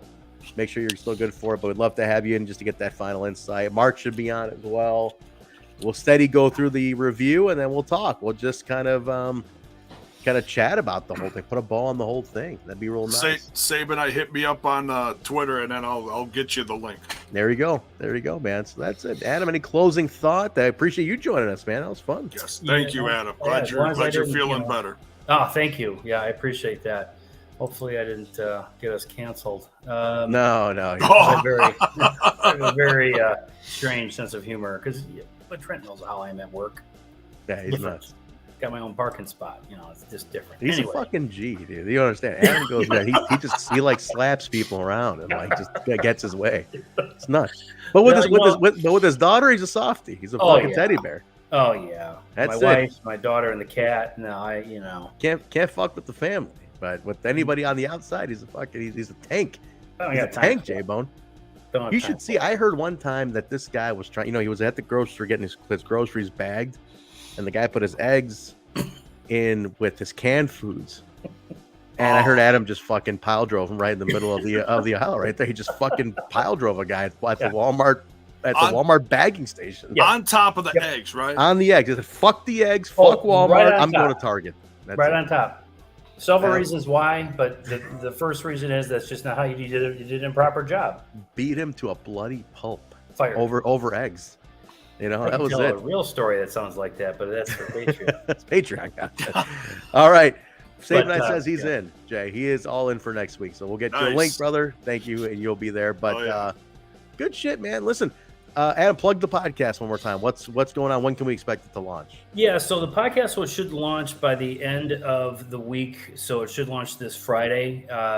It's going to focus majority on Impact in general. A lot of historical reviews of some shows that I was at. I've got some fan friends that may join us. There'll probably be less as far as talent on the show, because it's really for fans and the philosophy around basically what TNA was to me and things like that, and we'll have to go through that because I discovered TNA when I needed to. It's just the way it goes, right? Mm-hmm. And I discovered this podcast because of the Throwback show, so that's the only reason I ever started listening. So that was a while ago, but so that podcast will start. It's well, there's the Twitter things on there. So Total Global Pod on Twitter. Yeah, Total Global. Give them a follow. Yeah, check that out. And then thank you for reminding me. I do have a giveaway. I'll be posting about it after you've listened to the first episode. There'll be a trivia question. First person to hit me up to get that answer will get a Sami Callihan lapel pin. Hey, look at that. For their prize. So there you go. Now, when you start giving away the AMW action figures, then we're gonna rig that one. That's where I rig it. That'll just show up on your doorstep. That's where I fucking start. That's where I launder the money through like the kid. That's where I say, hey, go buy yourself something real nice. You're graduating and all that. Just tell Dad that Uncle Trent sent you a nice gift today. That's what you call laundering and fixing a contest. I watched Breaking Bad. I know how to do it now. But yeah, so that's great. And then at the end of next month, I'll have the announcement regarding the other project that's starting out here. Should be pretty innovative, and nice. I'll always support this show no matter what. Hey, thanks, man. This is this show ends next week. So. Oh, I know it does. The whole TNI fan. We got to figure out what to do with it too. We're gonna figure out what to do with Throwback, and Jay, I know is gonna after next week is over. I'm gonna get this message at like 2 a.m. It's like, hey, dude, you still up? And it's gonna. I'm like, yeah, which I will be up. He's like, hey, listen, we got to. So I've been thinking. And when Jay's been thinking, I'm in trouble. All right, I'm in fucking trouble. Like I've been thinking. So we just finished Throwback. It's like it's gonna be the one line. He's gonna keep me in suspense. I've been thinking. So we just finished. I'm like, what's he getting at? And he's like, we should do the Orlando shows. Yeah. And that's where I tell J-Bone to go take a fucking walk again. Because that Orlando runs for a very long time. J-Bone. Sure does. Okay. Well, and the thing is, they don't even have all the shows on there. What so as much as I may take some time to like watch them because I was when I became a fan, but at some point you run out of shows, and I'm not doing a 9-year jump just because you don't have the shit on there. So it's I thought in 2009 through 16 or something, I thought Bischoff owns that footage and he won't give it up. No way. It's something like Spike has it or something like that. It would make sense. Well, Spike there was Spike from 04, 05 to 14. So 9 years on Spike. So I think it's the Hogan, right? Anything to do with Hogan is not on the really? As far as weekly shows is not on there. Yeah. Is that what it is though? That's holding it up? All I hear is, I listen to Bischoff's podcast because he's a brilliant guy. He doesn't really let it go, but he still says there's still some legal issues they're having. I wonder if that's the holdup. I mean, it's their footage. When you sign to be on TV, yeah. I mean, you sign the rights to air. Like that's how it usually works. Otherwise, people will be making billions off of the Peacock at this point. Nobody's getting royalties on that stuff. So I don't know if Bischoff has an executive producer credit or something, but either way, it's not on there, and I can't get a straight answer when I listen to the podcast. So I really don't know. I'm curious now. I'm very curious. I don't know what to make of it, but we'll see. Call up Dixie. Maybe she'll tell you. Hey, Dixie, honey, what is going on with the Dixie? You remember when you kissed my daughter right on the cheek? Do you remember that? She is a sweetheart, though. Dixie Carter, man, for anything people got to say about her, she is an absolute sweetheart. She's the greatest. So I said when I went to Slammiversary in Michigan at the Palace. Yeah. She sat and talked with my wife and I for like 45 minutes. She's great. She's a really nice person, yeah. Did you go to that Bound for Glory 06 out there too? I That was did. Michigan. Yep. I went to 06 and I went to their very first house show in the same arena, the CompuWare Arena. Yeah, dude. Sting in it was Sting and Angle? Sting and Jarrett. Sting and Jarrett. Angle was the ref, right? Angle was the ref. Oh man, I love the cover of that one. Jay, have you seen that? Yeah. We should do the pay-per-views maybe once in a while. That's what we should do. That pay-per-view, and Kevin Nash, he does the commentary a bit during his. He's got the big trophy, the big bowling trophy for it. He's Chet Lemon. That's his name. That's right, Chet Lemon. Former White Sox and Tiger, Chet Lemon. He's that's the show where people realize Sting was still jacked. Yeah, like Sting top gets torn off and he's fucking 8-pack, 10, and he's like, everyone's like, what the fuck happened to Sting? Like, holy shit. I'll never forget like the shockwave of like that clip. That when it went out was like, Sting is fucking jacked, you know. Like it's 15, 17 years ago at this point, but it's crazy. I mean, but people like for some reason thought he wouldn't be, you know, but like he looked great. Still in his 40s at the time though. Think about that. Like we think he was older than me now then. Right. Which is crazy. But like and I can't get up after 5 p.m. and you know but it's crazy to think like Sting today is considered like he's old. He's 61 years old, right? Yeah. But at the time, you thought he was an old veteran. You're like, oh, he's an old guy. He's coming back from the run. Yeah. Fucking, he was like 48. He was fucking 48 years old, man. You know, today, like, we're in our 40s, and I'm like, Jesus Christ, that's not old. But at the time, I'm like, oh, Sting's out he's out to pasture after this run. You know, one more run, brother. You know, like, dude, he killed it, though, for another fucking decade after that. And today, he's still killing it, man. Well, he's jumping off of balconies. Yeah. Unbelievable. It's the same with Jarrett, though. People forget that he started when he was like 16. Oh yeah. So I mean, when he looked old, he was only 35. He wasn't. Yeah. He wasn't even 40 yet. And he was already 15 years in, which is nuts, man.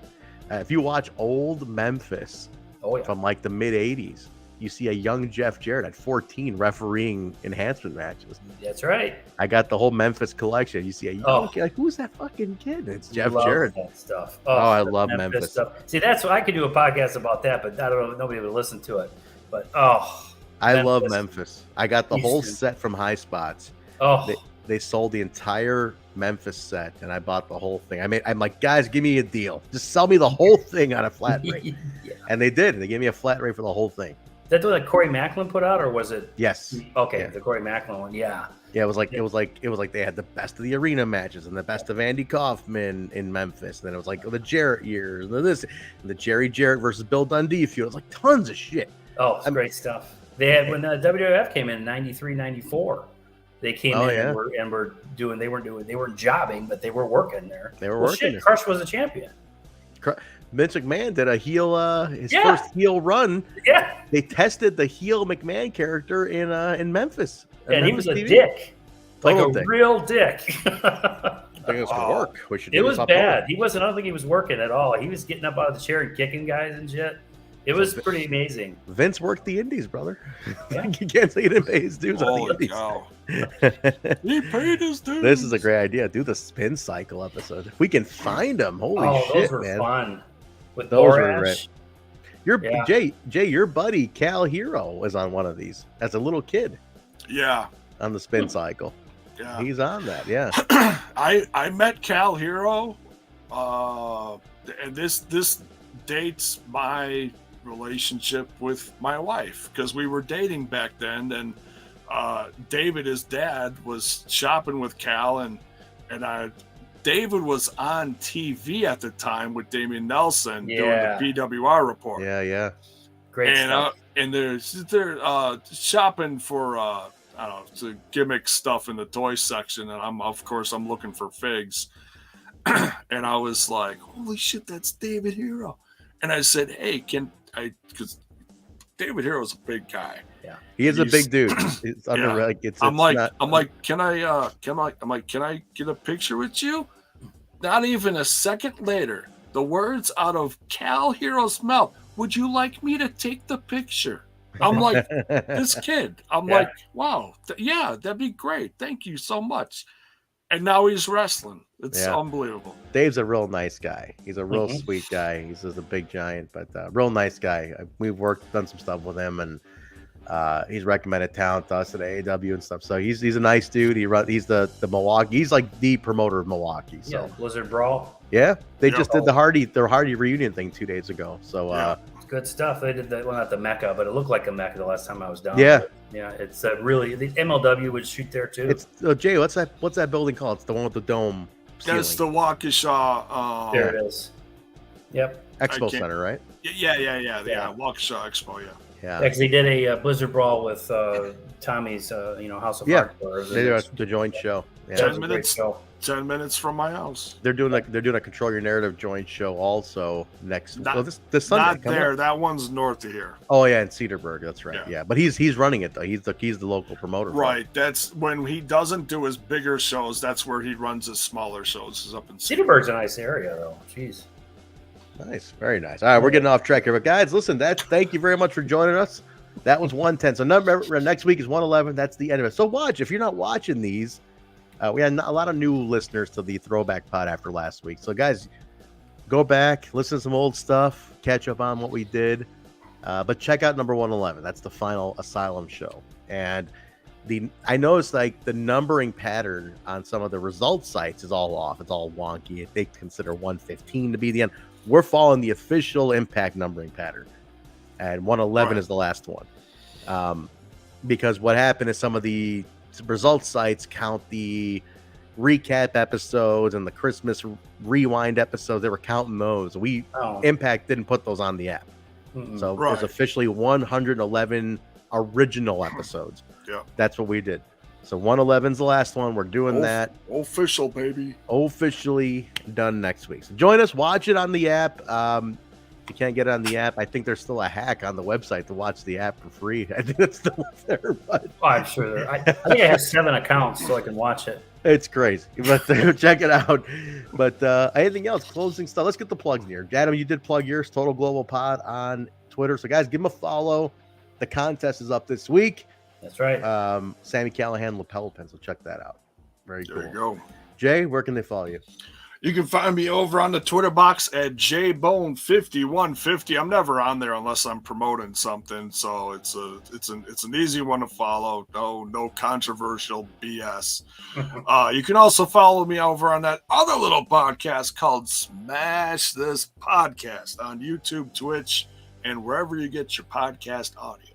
Very nice, guys. You get me at Trensberry on Twitter. Also, the show at We Talk Impact, Twitter, Facebook, Instagram. Just give us a follow at We Talk Impact. It's on everything. Google Total Nonstop Impact. We come right up. Much to the chagrin of Scott D'Amore, which from what I understand, Scott D'Amore was upset that the name Total Nonstop Impact was already taken by us, and that's why he got upset about the whole podcast. That's why they don't do a podcast. Well, he's got a whole other one to do with me. Yeah, there you go. D'Amore, go do one with Adam. You don't like ours? Go do with his. Yeah, come on. You're upset that we got the name. Go do Total Global Impact. How about that? Yeah. All right. I'll invite Stephen Page on to see, just to make sure if you guys are in the same room or not. There you go. He'll let Adam figure it all out for you. But yeah, guys, give us a follow there. The audio for the show available on all audio platforms: Apple Podcasts, Stitcher, SoundCloud, Google Play, iHeartRadio, Twitter Radio, Spotify, Pandora, Amazon. Rate, review, and subscribe, please. Video, youtube.com/Total Nonstop Impact, ProWrestlingTees.com/Total Nonstop Impact, Spreadshirt.com. Search Total Nonstop Impact. The link is in the description below. Also, twitch.tv/Total Nonstop Impact as well. Don't forget that, please. Twitch is still alive. Big thanks to the people who still check out the VODs on Twitch. It's crazy when we get the numbers on Twitch. I'm like, who the fuck is still watching on Twitch? But somebody is. Quite a few more than I expected are. Sabin and I being one of them, which I think, and Skull too. So thank you guys for doing that. Check us out there. Other than that, guys, again, the show schedule. Mondays, Throwback. Next week is the last one. Wednesday, TNI UK. That's going to be Bison, Joe, and Steve. They do their week in review plus their preview of the upcoming week of Impact. Thursday is the flagship watch along and post show review, pay-per-view reviews in the between all that. There is also a Under Siege review tomorrow. It's been moved to tomorrow, so the team will be doing the Under Siege review tomorrow. So tune in for that. That's on the free stream, and then Patreon.com/We Talk Impact for all your bonus show needs and everything like that. It's a bunch of free stuff on there. Give it a look, give it a listen, check us out. But guys, anything else? Discord. Yeah, the Impact Wrestling community on the internet is on Discord. Link is in the description below. Join the Discord. It's a lot of fun. Hang out. Anything else? Did I forget anything? Miss anything? That's it. All right, guys. We are out of here. Everybody take care. We'll see you tomorrow for the Under Siege review. And then don't forget to join TNI UK Wednesday and then Flagship on Thursday. Adam, thanks again, man. Hang out. We'll do the outro. We'll come back and we'll talk to you. We'll see you out here. All right, guys. Hey, everybody in the chat, thank you so much. We'll see you. Have a great night.